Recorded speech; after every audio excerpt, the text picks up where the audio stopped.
My name's Fran Robertson. So I grew up in Cheshire, in the northwest of England. It's a town called Northwich, quite near Chester, and that's where I went to school.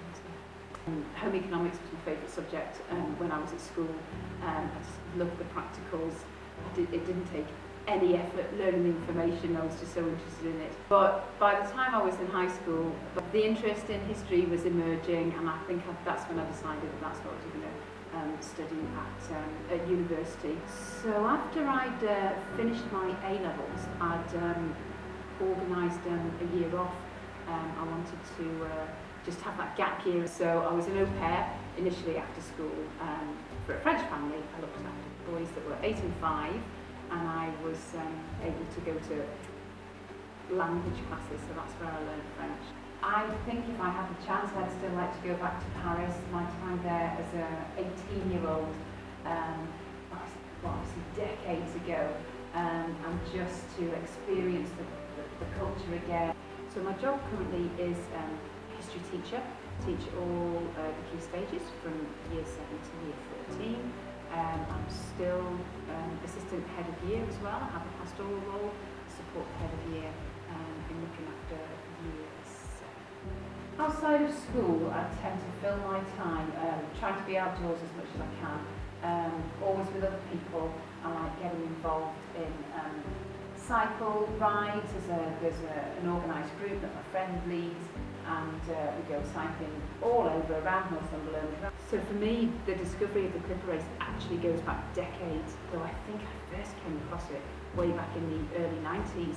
And because what I remember looking at this poster and it's saying, no experience required. Would you like to sail around the world? No experience required. I thought, well, I'm qualified for that.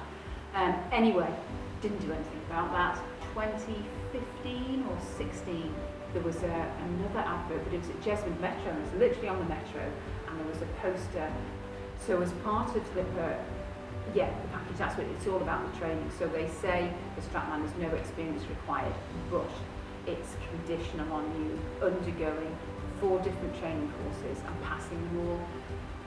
So yeah, there were 4 separate weeks. It was spread over 2 years, nearly 3 years in my case. The whole process was elongated because of COVID, and you're taught all the safety, all the routines, all the protocols over these 4 individual weeks. And when you go out to join the race, you get tested, and if you really fail that, then they reserve the right to say, well, we're not letting you on the boat because you've not proven that you're safe enough.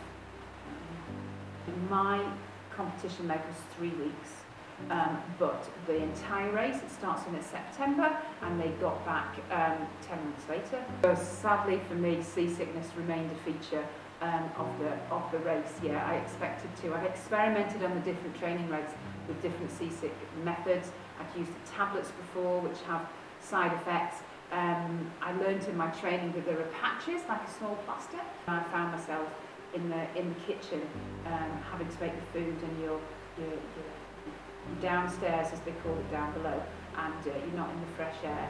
Yeah, so I got seasick then for about a day and a bit, and then I thought I'd be fine after that.